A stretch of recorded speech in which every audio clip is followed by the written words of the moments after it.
The Grillin restaurant, that phalanstery of rowing enthusiasts, was gradually emptying. A noisy hubbub filled the entrance.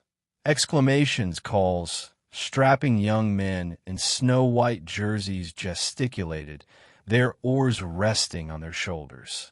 Women in light spring dresses stepped cautiously into the skiffs and, settling themselves in the stern, smoothed down their skirts. The proprietor of the establishment, a hefty, red-bearded strong man, offered his hand to the ladies, steadying the fragile craft. The oarsmen, with their bare arms and puffed-out chests, took their places, tried to attract the attention of the onlookers. Well-dressed bourgeois, workers and soldiers leaning on the railings of the bridge and watching the scene with interest.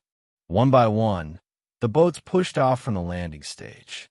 The rowers leaned forward in unison, then pulled back, and with a thrust of the long, curved oars, the skiff shot swiftly over the water, receding, growing smaller, and finally vanishing under the railway bridge as they headed for La Grenouillère. Only one couple remained. A young man, slender, beardless, with a pale face, was holding his beloved by the waist, a petite, slender brunette with the mannerisms of a dragonfly. From time to time, they exchanged deep, meaningful glances. The proprietor shouted loudly, "Come on, Monsieur Paul, hurry up." They approached. Of all the restaurant clients, Monsieur Paul was treated with particular respect and affection. He paid generously and on time, whereas others often had to be reminded or even pursued after they'd vanished. Moreover, he served as a living advertisement for the establishment. His father was a senator. Occasionally, one of the new patrons would ask, "Who is that young man, holding on to his girl so tenderly?" And one of the regulars, with a knowing look and in a lowered voice, would reply, "That is Paul Baron, the son of the senator himself." "Poor fellow, head over heels," was the invariable response. Mother Grillin, a shrewd and businesslike woman, called this couple her turtle doves and pretended to be deeply moved by their affection, which was highly profitable for her business. They approached slowly. The skiff on Madeleine was ready. Before taking their seats, they kissed, provoking a ripple of cheerful laughter from the crowd on the bridge. Taking up the oars, Monsieur Paul also set off for La Grenouillère. By the time they arrived, it was about 3 o'clock, and the large floating café was swarming with people. A huge raft with a tarred roof, supported by wooden piles, was connected to the picturesque island of Croissy by 2 footbridges. One led to the very center of the café, the other to a tiny islet nicknamed the Flower Pot, where a single tree grew. From there, a bridge led to the riverbank, next to the bathing office. Monsieur Paul tied up his boat at the landing stage, climbed over the railing, took his beloved in his arms, and carried her across. They sat down at a table facing each other. On the opposite bank of the river, a long line of carriages stood waiting. There were heavy fiacres, clumsy bodies on worn-out springs, drawn by nags with drooping necks and battered legs. Alongside them stood the elegant carriages of dandies, sleek and slender on narrow wheels, with lean, powerful horses, their necks arched, the bits flecked with snow-white foam. The stiff coachman in livery, his head held high and propped up by a stiff collar, held the taut reins, resting his whip on his knee. The entire riverbank was dotted with people, families, groups, couples, and individuals. They plucked blades of grass, went down to the water's edge, climbed back up to the road, and, reaching the same spot, would stop to wait for the ferry. The heavy ferry plied tirelessly between the banks, delivering its passengers to the island. The branch of the river, nicknamed the Dead Arm, to which this floating café was moored, seemed sunk in slumber, its current barely perceptible. Whole flotillas of skiffs, wherries, dinghies, canoes, kayaks, and boats of the most whimsical shapes and names slid over the motionless surface, intertwining, colliding, and locking together. At times, they would jerk to a sudden halt from an abrupt movement of the arms, only to shoot forward again, obeying an impulsive tension of muscles, gliding as swiftly as long, yellow, or scarlet fish. New boats kept arriving, some from Chatu, coming upriver, others from Bougival, coming down. From vessel to vessel, laughter, shouts, questions, and squabbles flew across the water. Under the scorching rays of the summer sun, the boaters displayed their tanned bodies and sculpted muscles, while in the sterns of the boats, like exotic floating flowers, silk parasols blossomed, scarlet, azure, emerald, and lemon yellow. The July sun blazed in the sky. The air was saturated with a burning gaiety, and not the slightest breeze stirred the leaves of the willows and poplars. Against the harsh light, the fortified slopes of the inevitable, ever-visible Mont Valérien rose in tiers. To the right, the bank of Louveciennes curved in a semicircle, following the river's bend, and through the dense, dark greenery of the gardens, the white walls of country villas peeked through here and there. In front of the entrance to La Grenouillère, beneath the giant trees that turned this corner of the island into a veritable paradise park, a motley crowd strolled. Women, flaxen-haired, broad-hipped prostitutes with excessively prominent busts, their faces thickly plastered with makeup, eyes lined, and lips blood-red, dragged their loud, tasteless dresses, tight and outlandish, across the fresh lawn. Beside them, young men posed in suits that seemed copied from fashion plates, in light gloves, patent leather shoes, with thin canes and monocles accentuating their foolish, self-satisfied smiles. The island narrowed precisely at La Grenouillère, while on the opposite bank, where another ferry operated, continuously bringing people from Croissy, a turbulent branch of the river rushed swiftly by, with whirlpools, deep pools, and foam. A camp of pontooniers in artillery uniform was stationed there, and the soldiers, sitting shoulder to shoulder on a long log, watched the flow of the water with lazy indifference. Inside the floating café, noise and crowding reigned. At the wooden tables, sticky with spilled drinks, half-drunk customers sat before unfinished glasses. The crowd shouted, sang, and bellowed. Men, with their hats pushed back on their heads, faces flushed and eyes gleaming with drink, gesticulated wildly and roared as if from some animal need for noise. Women, on the hunt for evening prey, enjoyed drinks at others' expense for the time being, while between the tables lounged the regulars, rowers, aficionados of scandalous dances, and their girlfriends in short flannel skirts. One of them was pounding frenetically at the piano, using both hands and feet, for couples were dancing a quadrille, watched by elegant, outwardly correct young men who might have seemed respectable, were it not for the indelible stamp of vice that showed through them. Here hung the vapors of life's dregs, of refined depravity, of all the mold of Parisian society. Here one could find, all jumbled together, petty clerks, third-rate actors, journalists of dubious reputation, protégés of the nobility, stock market swindlers, debauches with tarnished pasts, old, exhausted rakes.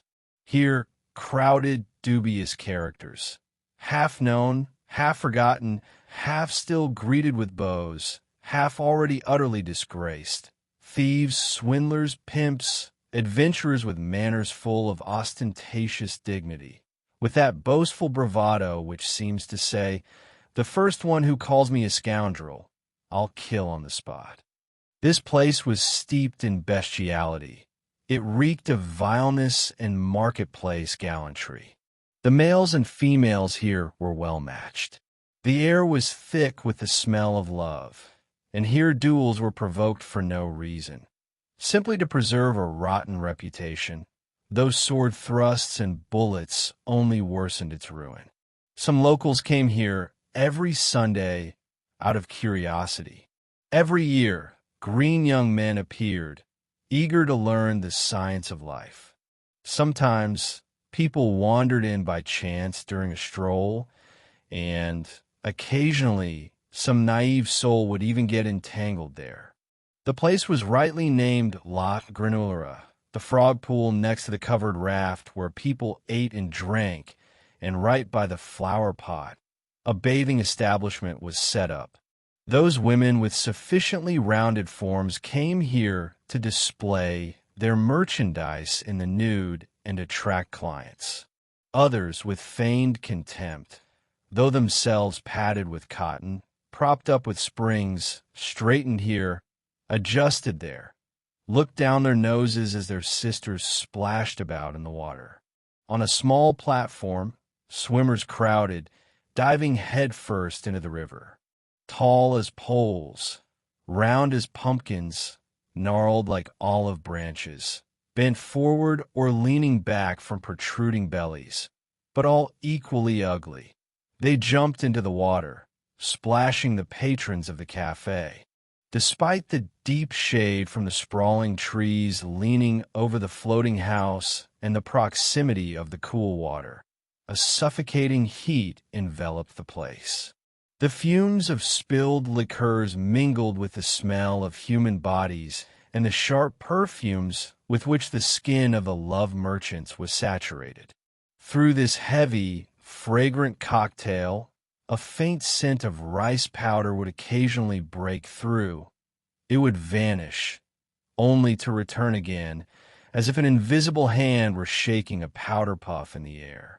The main spectacle unfolded on the river, where the incessant to and fro scurrying of boats drew every eye. The oarsmen's female companions sat lounging idly against the stern seats, facing their males with the tireless arms, and surveyed the strolling huntresses for free drinks on the island with contempt. At times a boat, having picked up speed, would shoot swiftly past.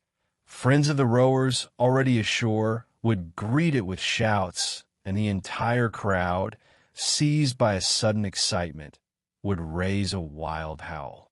At the river's bend, on the Chatu side, new boats kept appearing. They drew nearer, growing larger, and as soon as the faces of the passengers could be made out, fresh shouts would erupt. A boat with an awning drifted slowly downstream, steered by 4 women. At the oars sat a small, thin, faded creature, dressed as a ship's boy. Her hair was tucked under a glazed sailor hat. Facing her, a fleshy, fair-haired woman disguised as a man, in a white flannel jacket, sprawling at the bottom of the boat, her legs in the air and resting on the bench on either side of the rower. She smoked a cigarette. With every stroke of the oars, her breast and stomach quivered, shaken by the motion. In the stern, under the awning, sat 2 tall, slender beauties, one blonde, one brunette, with their arms around each other's waists, never taking their eyes off their companions. A cry ran through La Grenouillère. "Look, it's Lesbos!" A furious uproar broke out. A scramble began. Glasses were knocked over. People climbed onto tables. Everyone, seized by a madness, was yelling, "Lesbos! Lesbos! Lesbos!" The cry rolled through the entire café, became inarticulate, turned into a wild howl, and as if caught by a new gust, soared upwards penetrating the dense foliage of the trees, scattering towards the distant hills, rising to the very sun. The woman at the oars, hearing such an ovation, stopped rowing. The fair-haired fat woman, lying in the bottom of the boat, lazily turned her head, propping herself up on an elbow, while the two girls in the stern, laughing, began to bow to the crowd. The uproar intensified, making the entire floating café tremble. Men raised their hats, women waved their handkerchiefs, and all voices, shrill and hoarse, were shouting, "Lesbos! Lesbos!" The crowd, this rabble of debauches, seemed to be greeting its chieftain, like a squadron saluting a passing admiral's ship with cannon fire. The flotilla of boats also greeted the women's skiff with loud cheers, and it, resuming its sleepy pace, moored at the landing stage a little further down. Unlike the others, Monsieur Paul pulled a whistle from his pocket and blew into it with all his might. His mistress, agitated and pale, grabbed his arm, trying to make him stop, and looked at him with fury. But he seemed to be losing control, possessed by a jealousy that was profound, instinctive, and furious. His lips trembled with indignation, and he stammered, "Disgrace! They should be drowned like bitches with a stone around their necks." But Madeleine flared up. Her voice became sharp, hissing, and she began to chatter rapidly, as if defending herself. "And what's it to you? Aren't they free to do as they please, if it doesn't harm anyone? To hell with your morality. Mind your own business." He interrupted her. "It's a matter for the police, and I'll see to it they're locked up in Saint Lazare." She started. "You? Yes, me. And in the meantime, I forbid you to speak to them. Hear me? I forbid it."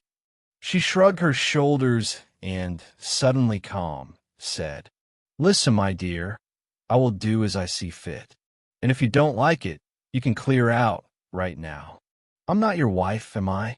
So don't give me orders." He fell silent. They sat facing each other, jaws clenched, breathing heavily. At the far end of the landing stage, the four women made a solemn entrance into the café. The two in male disguise led the way. One, thin, with a boyish figure and an old-looking face, with yellowish shadows at her temples. The other, stout, in a white flannel suit, with broad hips and bent knees, waddled like a fattened goose. Their two companions followed them, and a crowd of rowers came up to shake their hands. The four of them had rented a small villa on the riverbank and lived there as two families. Their way of life was public knowledge, as if officially recognized. It was spoken of as something natural, even endearing.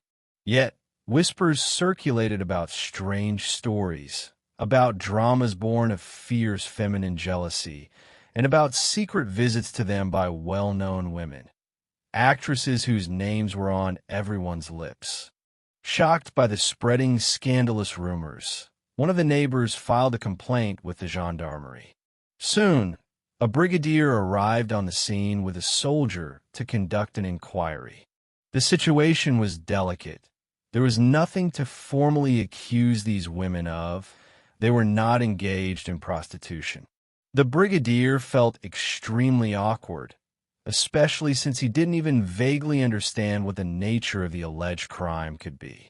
He conducted the interrogation at random, without much conviction, and drew up a lengthy report in which he concluded, "The accused are not guilty." This document was laughed over all the way to the Saint-Germain suburb. The women walked through La Grenouillère slowly, with dignity, like queens. They seemed to bask in their notoriety, to drink in the glances full of curiosity and admiration, and to feel themselves above this crowd, this rabble, this plebeian mass. Madeleine and her lover watched them approach. A light kindled in her eyes. When the first two drew nearer, Madeleine called out, "Pauline!" The stout woman turned, stopped, still holding the arm of her little ship's boy, the girl in men's clothing. What a surprise! "Madeleine, come, let's have a chat, my dear." Paul convulsively tightened his grip on Madeleine's fingers, but she said coldly, "You know what, my dear? Why don't you make yourself scarce?" Her tone was so decisive that he remained silent and stayed behind, alone. The three women stopped and began talking in low voices. Joyful smiles played on their lips. The conversation was animated, and Pauline from time to time cast a mocking, malicious glance at Paul. Finally, he could bear it no longer. He sprang up, rushed over to them, trembling all over, and seized Madeleine by the shoulders. "Come, I insist," he said. "I forbade you to talk with these sluts." But Pauline raised her voice and broke into a stream of abuse, deploying the full arsenal of marketplace filth. People around began to laugh, drawing closer, standing on tiptoe to get a better view. Paul stood, dumbfounded by this torrent of foul words. It seemed to him they were soiling him like sewage.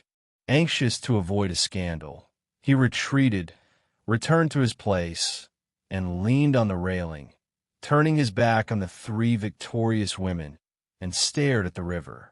He remained there, gazing into the water, occasionally brushing away a tear with his finger, as if it had fallen on his cheek by chance. He loved her madly, without understanding why. Against his taste, his reason, even his own will. He had tumbled into this love as into a pit full of viscous mire. Tender, refined, having dreamed of a sublime, passionate, and exquisite connection, he found himself the captive of this dragonfly woman. Stupid, like all her kind, stupid to the point of irritation, plain, thin, and shrewish. He was subject to her spell, mysterious and all-powerful, that strange dominion born of the demon of the flesh, which can bring the most rational man to his knees at the feet of the first passing female, even when nothing about her explains her fatal sovereignty. He felt that some new nastiness was brewing behind his back. The laughter coming from there lacerated his heart. What was he to do? He knew, but could not do it. He stared intently at the opposite bank, where a fisherman sat motionless with his fishing rods. Suddenly, the man gave a sharp tug on his line and pulled out a silvery fish, writhing on the hook. Trying to free it, he twisted the hook, but in vain. Then, with an impatient jerk, he tore out its bloody gullet along with the guts. Paul shuddered, as if he himself had been torn apart. It seemed to him that the hook was his love, and if he had to tear it out, everything from his breast would be ripped out with that same curved bit of iron, and the line was held by Madeleine. A hand fell on his shoulder. He started and turned around. It was she. Silently, she leaned on the railing beside him and began to watch the river. He wanted to say something, but could find no words. He could not unravel his own feelings, feeling only the joy of her nearness, of her return, and a humiliating, wretched desire to forgive everything, to permit everything, if only she would stay. After a few minutes, he asked softly, gently, "Would you like to leave this place?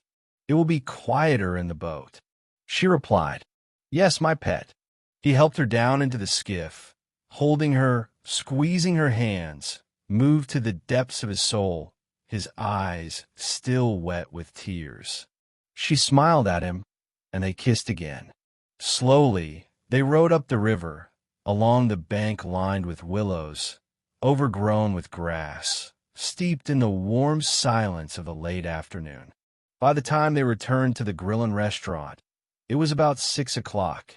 Leaving the skiff, they set off on foot towards Bezins, through the meadows, alongside the slender poplars that fringed the bank. The tall grass, ready for mowing, was bright with flowers. The sun, sinking towards the horizon, spread over it a russet cloth of light. In the soft evening warmth, the fragrance of the grasses mingled with the moist breath of the river, filling the air with a gentle languor, a light joy, a kind of haze of bliss. A gentle drowsiness stole over their hearts, as if they were communing with the quiet radiance of the evening, with that vague, mysterious tremor of life diffused around them, with the melancholic poetry emanating as if from the very plants and objects, blossoming and unfolding in the human soul during this hour of pensive calm. He felt all of this. She did not. They walked side by side, and suddenly, as if tired of the silence, she began to sing in a shrill, false little voice some street song, a hackneyed tune that violently shattered the clear, profound harmony of the evening. He looked at her and felt an abyss between them. Madeleine was knocking the heads off blades of grass with her parasol, her head bent, studying her feet. She kept on singing, drawing out the notes, attempting roulades, daring to launch into trills. So, her little, narrow forehead, so beloved by him, was empty, utterly empty. Behind it was nothing but this barrel organ melody, and the thoughts, if any were forming there, were just as shallow. She understood nothing within him. They were further apart than if they lived separately.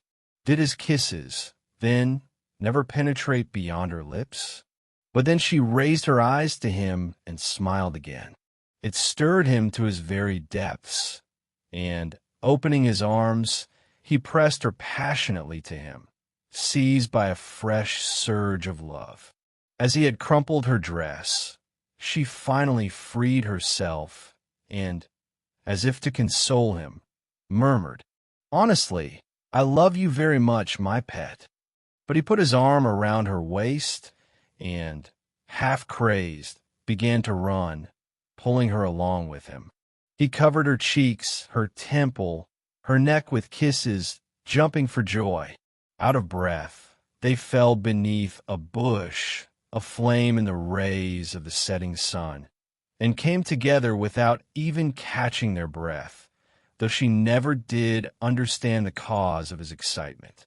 They were walking back, hand in hand, when suddenly, through the trees, they spotted on the river the boat with the 4 women. The fat Pauline saw them too, stood up, and blew a kiss to Madeleine. "See you tonight," she shouted. Madeleine called back, "See you tonight." Paul felt his heart suddenly turn to ice. They returned for dinner. Settled in a bower on the bank, they began to eat in silence. When darkness fell, a candle in a glass globe was brought to them, casting a soft, flickering light. From a hall on the upper floor, the shouts of the rowers reached them constantly. When dessert was served, Paul tenderly took Madeleine's hand and said, "I'm very tired, my darling. If you don't mind, let's go to bed early." But she saw through his ruse at once and gave him that mysterious, sly look which suddenly flashes in the depths of a woman's eyes. After a moment's silence, she replied, "You go to bed if you like, but I've promised to go to the dance at La Grenouillère." A pitiful smile appeared on his face, one of those that conceal the most agonizing suffering. He said gently, with sadness, "Stay, I beg you." She shook her head without a word. "I beg you, my little goat," he insisted. She cut him off sharply. "You remember what I said. If you don't like it, clear out. No one's keeping you. But I promised, and I'm going." He put his elbows on the table, rested his head in his hands, and sat motionless, lost in heavy thought. The rowers came downstairs, still making a racket. They were setting off in their skiffs, heading for the ball. Madeleine said, "If you're not going, decide quickly. I'll ask one of these gentlemen to take me." Paul stood up. "Let's go." he murmured, and they set off. The night was dark and starry. A hot breath hung in the air, heavy, saturated with the day's heat, with fermentation, with invisible seeds of life that seemed to have impregnated the wind and slowed it down. It flowed over their faces with a warm caress, making them breathe faster, almost suffocate, so thick and heavy was it. The skiff set off, with Venetian lanterns fixed to their prows. The boats themselves were barely visible. Only the little, multicolored lights, dancing like frantic fireflies, darted about in the darkness. Voices could be heard from all sides, calling to one another. The young couple's skiff slid slowly over the water. Sometimes, when another boat sped past, they could make out for a second the white back of a rower, illuminated by a lantern's glow. Rounding the bend in the river, they saw La Grenouillère in the distance. The establishment blazed with festive illumination, girandoles, garlands of colored lamps, clusters of lights. On the Seine, large rafts drifted slowly, fashioned to represent domes, pyramids, fantastic structures of multicolored light. Festoons of flames stretched right down to the water. A red or blue lantern, perched on the end of an invisible pole, looked like a huge, trembling star. All this illumination lit up the café and bathed the tall trees on the bank. Against the pitch-black sky and fields, their trunks stood out in a pale gray, their leaves in a greenish, milky hue. An orchestra of 5 local musicians sent forth the strains of a thin, tavern-style dance tune into the distance, and Madeleine began to sing again. She wanted to go in immediately. Paul wanted to take a walk around the island first, but he gave in. The crowd had thinned noticeably. Almost only the oarsmen remained, along with a few bourgeois and young men accompanied by women of easy virtue. The master of ceremonies and proprietor of the establishment, clad in a crumpled dress coat, maintained a majestic air, his worn-out face, the face of an old merchant of cheap pleasures, flitted about everywhere. There was no sign of Pauline or her companions, and Paul breathed a sigh of relief. The dancing began. Couples, standing opposite each other, were dancing furiously, kicking their legs up almost to their partners' noses. The women, with their loose hips, jumped about, hiking up their skirts and showing their undergarments. Their legs flew up with astonishing ease, higher than their heads. They swayed their bellies, wiggled their hips, shook their breasts, exuding a pungent odor of sweat around them. The men squatted like toads, making obscene gestures, contorting themselves, grimacing, walking on their hands, or trying to be funny, cavorted and parroted graceful poses. A stout serving woman and 2 waiters were carrying around drinks. The floating café, roofed but without walls, was open to the world, and this unrestrained dance was taking place directly under the starry sky, in the face of the peaceful night. Suddenly, opposite them, over Mont Valérien, a light flared up as if a fire had started behind the hill. It spread, growing brighter, covering the sky and forming a huge circle of pale, whitish radiance. Then something red appeared, a fiery scarlet, like red-hot metal on an anvil. It rose slowly from behind the horizon, taking on a spherical shape, and soon, detaching itself from the earth, the moon rose into the sky. As it ascended, its crimson hue faded, turning to a light yellow, and it itself seemed to grow smaller. Paul had been watching it for some time, absorbed by the spectacle, forgetting Madeleine. When he looked around, she was gone. He rushed to search for her, but in vain. With anxiety in his eyes, he went from table to table, asking one person after another. No one had seen her. He wandered, tormented by worry, until one of the waiters said, "Are you looking for Madame Madeleine? She just left with Madame Pauline."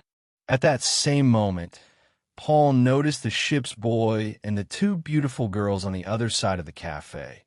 With their arms around each other, they were watching him and whispering. He understood everything. Like a madman, he rushed off onto the island. At first, he ran towards Chatu, but upon reaching the plain, he turned back and began to scour the dense thickets of the woods, rushed about, stopped, and listened. Toads filled the space with their short, metallic notes. From the direction of Bougival, muted by distance, came the song of an unknown bird. The moonlight poured onto the lawns with a soft light, like a cottony haze. Through the foliage, its radiance streamed over the silvery bark of the poplars, drenched the quivering treetops with sparkling splashes. The poetry of the summer evening took hold of Paul, intertwining with his anxiety, tormenting his heart with cruel irony. In his contemplative soul, it ignited a furious thirst for an ideal love, for the passionate embrace of a beloved, faithful woman. Choking with convulsive, heart-rending sobs, he stopped. When a fit passed, he went on. And suddenly, like a knife to the chest, behind a bush, someone was kissing. He rushed there. It was a pair of lovers whose silhouettes hastily vanished, merging in a kiss. He dared not call out. He knew Madeleine would not answer, and he was afraid of stumbling upon her. The refrains of the quadrille, the shriek of the cornet, the out-of-tune flute, the piercing violins tortured his hearing, intensifying his agony. The insane, discordant music drifted under the trees, now fading, now swelling with the gusts of wind. Suddenly, a thought came to him. What if she had returned? Of course. Why not? He had lost his head, giving in to fear and absurd suspicions. Under the influence of a strange calm that sometimes interrupts despair, he went back to the ball. He quickly scanned the hall. She wasn't there. He went around the tables and suddenly ran into the three women. Evidently, his face was so desperate and absurd that they burst into laughter. He rushed away, found himself back on the island, gasping for breath, and charged through the bushes and trees. He listened for a long time. His ears were ringing. But then, at last, he thought he heard a familiar, shrill laugh. He began to creep forward, carefully pushing the branches aside. His heart was beating so hard he could scarcely breathe. Two voices were whispering. The words were indistinct. Then there was silence. He was seized by a desire, not to see, not to know, to disappear, to flee from this passion that was tormenting him. He was ready to go back to Chatu, take the train, and never return, never see Madeleine again. But suddenly her image overpowered him. He pictured her waking in the morning in their warm bed.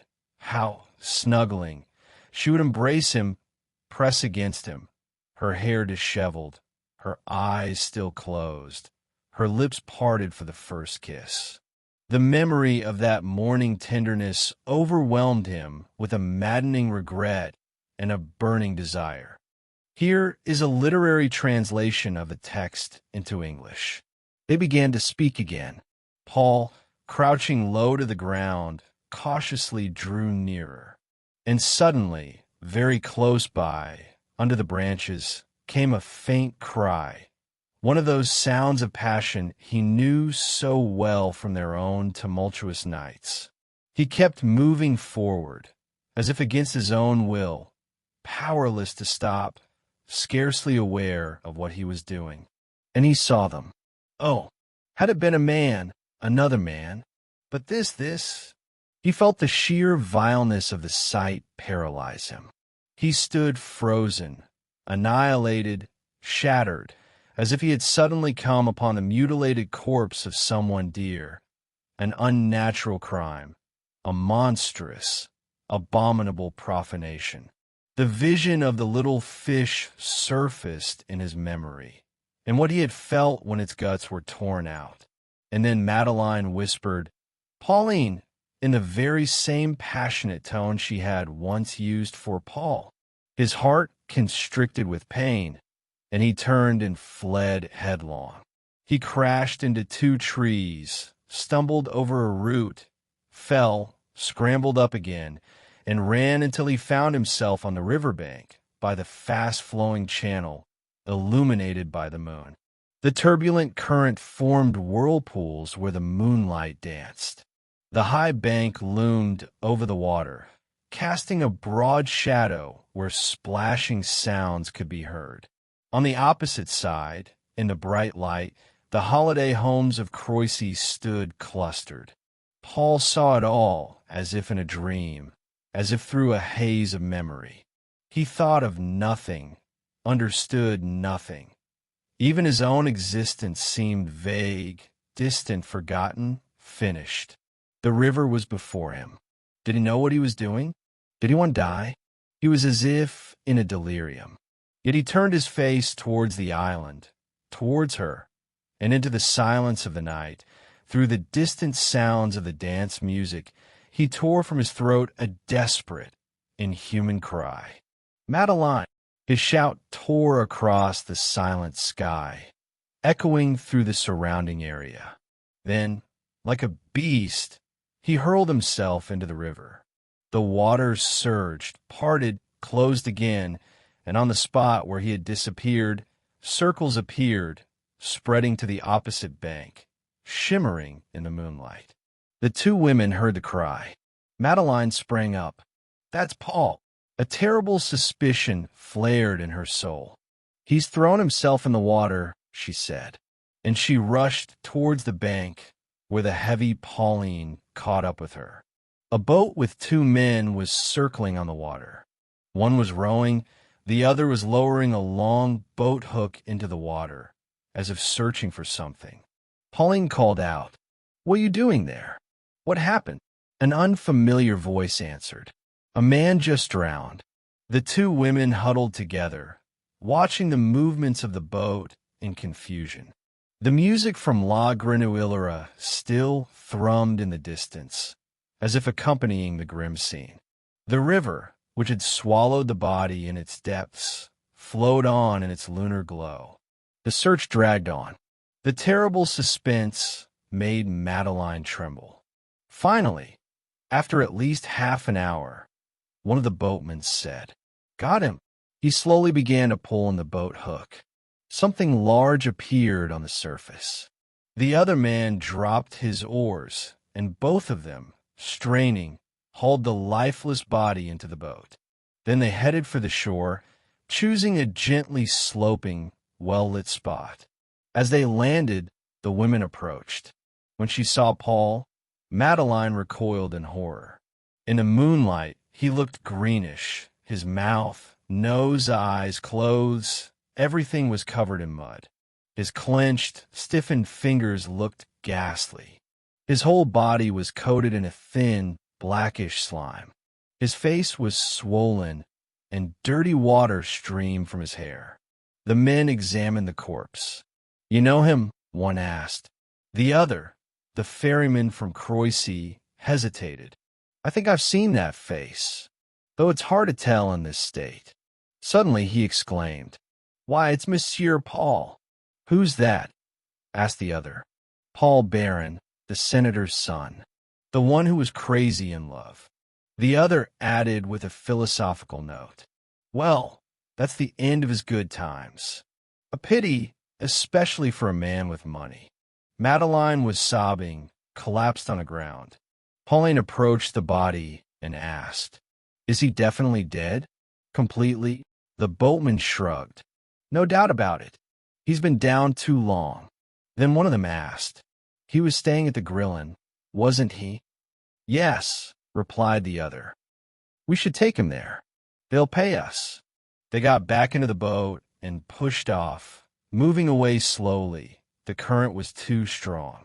Soon the women could no longer see them, but for a long time they could still hear the regular sound of the oars.